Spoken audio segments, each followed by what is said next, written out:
Salut les riders, une vidéo au format express pour vous présenter et récapituler l'ensemble des modifications que j'ai apportées à l'OT107 Pro.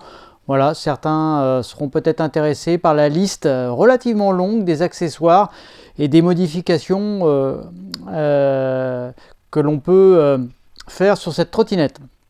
Alors, on va commencer par le haut, on va essayer de détailler un maximum les informations. Donc, comme je vous l'avais déjà dit, des rétroviseurs en bout de poignet. Donc ça, c'est vraiment les meilleurs rétroviseurs en termes de confort, en termes de visibilité. C'est ce que vous aurez vraiment de mieux. Donc à ça, comme vous pouvez le constater, les poignées ne sont plus d'origine. Ce sont des poignées rouges, donc en silicone, un peu ergonomique. Très très bien. Pour une dizaine d'euros, 10-12 euros sur AliExpress. J'ai trouvé ça, c'est plutôt pas mal. À ça, j'ai complété avec des poignées, des protections silicone au niveau du bout des freins pour éviter de ripper avec les gants. Donc si on continue, on peut s'apercevoir de la petite touche sonnette rouge, très utile lors des rides sur voie verte, moins violent que le klaxon d'origine. Les gens vous regardent un peu moins méchamment quand vous faites un petit gling-gling de vélo, ça passe déjà beaucoup mieux. À ça, pour ceux que ça intéresse également, le support canne de caméra sport, donc aussi bien pour l'Insta que pour la GoPro. Donc ça vient s'attacher également sur le cintre. C'est assez costaud à ce niveau-là, avec un réglage possible au niveau de l'angle de l'inclinaison. Donc ça, c'est vraiment pas mal. Ici, on continue avec l'extension de guidon, donc de 20 cm, qui est très pratique si vous installez donc un téléphone ou un compteur ou un autre support, comme moi j'ai pu faire là, avec un téléphone qui me sert de compteur central, avec l'application compteur GPS 77 qui a revu son programme dernièrement avec une mise à jour qui permet d'avoir les cartes de vos parcours. Donc plutôt pas mal, c'était un petit manque qu'il y avait, mais là ils viennent de le compléter. Donc autrement vous avez également compteur 68 qui est une application cousine qui est aussi pas mal. Ici vous avez un support qui était avant sur ma Ninebot G30 que j'ai installé, très pratique pour mettre mon téléphone on va dire du quotidien, qui permet de gérer l'Insta360 et d'enregistrer les mesures GPS. Pour ici, ça reprend, côté droit, ça reprend exactement la même chose que le côté gauche, bien sûr. Alors à ça, vous avez vu des petites protections de gaines, de câbles, très classiques, comme vous pouvez en juger par vous-même. Vous avez la sacoche, grand classique, en 1,5 litre ou 2 litres, si je ne me trompe pas, commandée également sur AliExpress. Ça permet pour moi, pour ma part, de mettre une power bank qui alimente le téléphone en position centrale, comme vous pouvez voir, une power bank richement dotée au niveau prise USB et micro USB-C, relativement pratique. À ça, dernièrement, comme vous avez pu le constater, l'amortisseur de direction, donc là que j'ai rééquilibré pour avoir un bon équilibre des deux côtés, tout en faisant attention de ne pas apporter trop de contraintes sur le câblage côté droit, comme vous pouvez le constater, parce que moi j'ai sorti le câble moteur. C'est-à-dire que le câble moteur ne passe plus par les petits trous en position centrale de la fourche. Bon.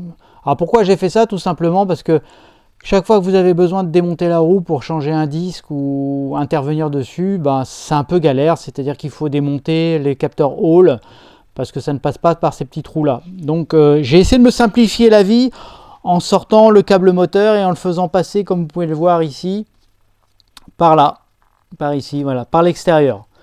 Donc j'imagine que ça me facilitera la vie dans le futur. Alors si on continue notre petit parcours, vous pouvez constater également des disques durs de 160 mm au lieu de nos 140 classiques, avec l'obligation ici d'y mettre des petites rondelles supplémentaires pour surélever le support dédié bien sûr au 160. Il n'y a pas que les rondelles à mettre, il y a aussi le support à changer.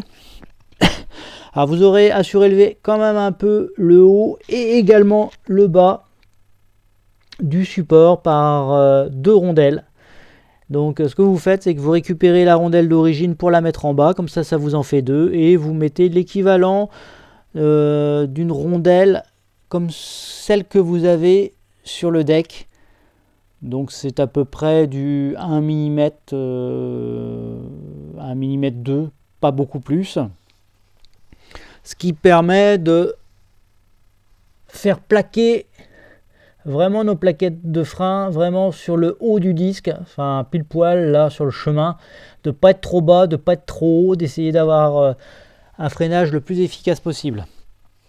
Ah, ça rapidement, comme bon la bavette pour éviter les projections en dessous et de venir pourrir un peu l'arrière de la trotte également, parce que ça vient souvent de l'avant. À ça, bon, à mes tout débuts, j'avais fait le deck en caoutchouc, vraiment pratique à l'entretien, j'y reviens pas. Et également sur le marchepied, la même chose. À ça, j'avais ajouté, moi, un truc que je pensais être indispensable, c'est le 3e feu de stop en position centrale, comme vous pouvez le constater. Alors c'est tout simplement un feu de Xiaomi ou de Ninebot, hein. C'est tout ce qu'il y a de plus simple. Alors après, ceux qui me poseront la question du support, c'est un hasard, hein. C'est un support que j'ai trouvé moi dans mon job au niveau informatique, dans un PC quelconque. Je ne sais même plus à quoi ça servait d'origine. Bon, il s'est avéré que ça tombait pile poil au niveau des dimensions, donc j'en ai profité. Donc par contre, je n'ai pas de piste pour en trouver un équivalent dans le commerce. À ça, vous avez aussi constaté qu'il y a eu une modification des clignotants. Alors, on va les activer. Parce que ceux d'origine sont vraiment très très moches et peu visibles. Donc ceux-ci, j'ai trouvé vraiment pas mal. Très éclairant, avec un éclairage rapide. Et à ça, bien sûr, nous avons le fameux changement de l'amortisseur arrière par un DNM 22. Sachant que moi j'ai modifié le ressort, enfin modifié. J'ai changé le ressort d'origine par un 1800 en 85 mm. Donc le 85 mm à la base, c'est fait plus pour un 150. Donc j'ai dû faire poser le ressort dans un garage auto parce que j'avais pas les outils de compression qui permettaient de l'insérer dans notre DNM 135 mm. Par contre, confort au top. Donc j'en profite pour remercier encore Manu et toute son équipe, Julien. J'espère n'oublier personne. Je sais qu'il y a un 3e larron dans l'affaire. Pour la confection des entretoises. Vraiment tip top, belle qualité en alu avec les bagues intégrées à l'entretoise. Bague Téflon, donc vraiment hyper pratique. À ça, bien sûr, sur l'arrière également, un changement de disque en 160 mm. Donc vraiment très pratique. Également les pneus CST, donc de route, qui ont remplacé les semi-off-road d'origine CST également.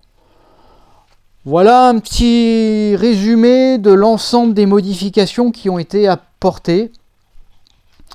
En plus des cosses moteurs que j'ai modifiés, c'est-à-dire d'origine vous avez des gros boîtiers jaunes qui prenaient énormément de place. Je les ai remplacés par des XT 150 afin de gagner un peu de place à l'intérieur, parce que c'est vrai que quand vous ouvrez le deck, c'est assez effrayant le peu de place pour passer les mains, pour bricoler ou pour replacer les choses. C'est vrai qu'on a toujours l'impression que on va tout casser. Donc ça me semblait pas mal d'essayer de regagner un peu de place. C'est ce qu'on appelle la crise du logement, en quelque sorte. Voilà un petit résumé de la Halo T107 et de ce qu'on peut faire avec. Donc n'hésitez pas à venir nous rejoindre sur la page Facebook Halonite France. Donc Halonite France.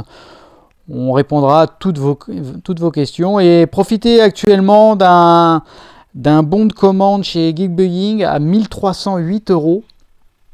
Donc n'hésitez pas, parce que je pense que c'est l'un des meilleurs tarifs qu'on pourrait avoir actuellement sur le net. Je pense pas qu'il y ait beaucoup mieux.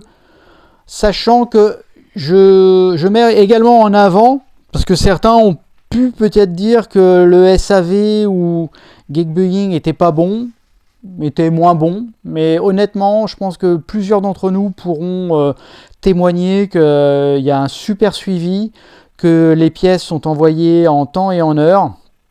Donc n'écoutez pas ceux qui vont vous dire le contraire sur certains youtubeurs que je ne citerai pas, parce que c'est simplement des messages promotionnels pour attirer le futur client vers l'un des revendeurs autres que Geekbuying, alors qu'ils n'en savent strictement rien sur la qualité ou pas du SAV des uns et des autres. Donc moi je préfère ne pas m'avancer sur la qualité des autres SAV, hein, honnêtement je ne les ai pas testés, et de parler de ce que je sais, voilà, de ce que je connais, de ce que je peux constater. Et ça je pense que c'est la meilleure information que vous pourrez avoir.